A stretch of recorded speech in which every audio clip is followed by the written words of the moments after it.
नमस्कार साथियों, स्वागत है आप सभी का हमारे YouTube चैनल पर। कैसे हो आप सभी। बैंक की देश का चर्चित बैंक बंद, सभी का पैसा डूबा, लोग परेशान हो गए।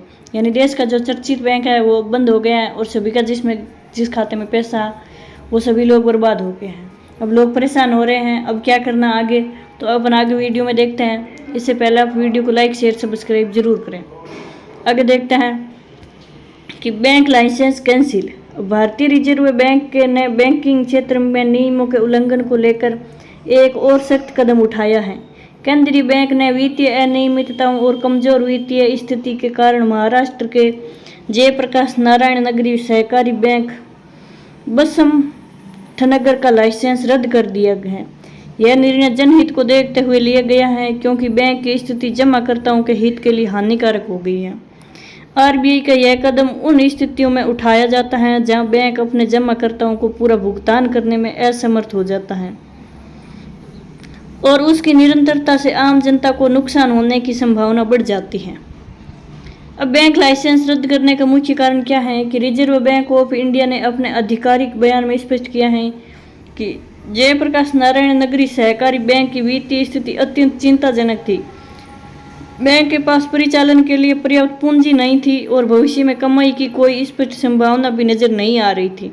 इन परिस्थितियों में बैंक अपने जमाकर्ताओं के पैसे वापस करने की स्थिति में नहीं था। अब जमाकर्ताओं के लिए पैसे वापसी की व्यवस्था क्या है कि देखते हैं। आरबीआई ने जमाकर्ताओं की सुरक्षा को ध्यान में रखते हुए डिपॉजिट इंश्योरेंस एवं क्रेडिट गारंटी कोऑपरेशन के माध्यम से पैसे वापसी की व्यवस्था सुनिश्चित की है। इस योजना के तहत प्रत्येक जमाकर्ताओं को अधिकतम 5 लाख रुपए तक की राशि वापस मिल सकती है। यह राशि डिपॉजिट इंश्योरेंस क्लेम के जरिए प्रदान की जाएगी। अब केंद्रीय बैंक के अनुसार बैंक के रिकॉर्ड के आधार पर लगभग 99.78% खाता धारकों को अपना पूरा पैसा वापस मिल जाने की संभावना है। यह आंकड़ा इस बात को दर्शाता है कि अधिकांश जमाकर्ताओं के खातों में 5 लाख रुपए से कम रुपए थे।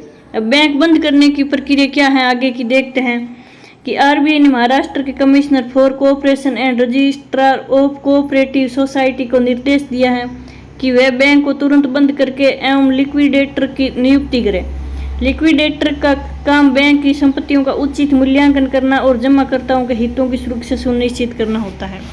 अब लिक्विडेशन प्रक्रिया पूरी होने के बाद ही जमाकर्ताओं को डिपॉजिट इंश्योरेंस के तहत भुगतान की प्रक्रिया शुरू की जाएगी। इस दौरान बैंक की सभी बैंकिंग सेवाएं तत्काल प्रभाव से बंद कर दी गई हैं, जिसमें नई जमा स्वीकार करना और जमा राशि को पुनर्भुगतान शामिल है। अब आगे है कि बैंकिंग क्षेत्र में नियामक सुधार की आवश्यकता। इस घटना से स्पष्ट होता है कि भारतीय बैंक प्रणाली में निरंतर निगरानी और सुधार की आवश्यकता है। आरबीआई द्वारा उठाए गए कड़े कदम इस दिशा में सकारात्मक संकेत हैं कि नियामक संस्था जनहित को सर्वोपरि रखते हुए कार्य कर रही है। सहकारी बैंकों के लिए वित्तीय अनुशासन और पारदर्शिता सुनिश्चित करना अत्यंत महत्वपूर्ण है। इससे न केवल जमाकर्ताओं का विश्वास बना रहता है, बल्कि पूरी बैंकिंग प्रणाली की मजबूती भी सुनिश्चित होती है।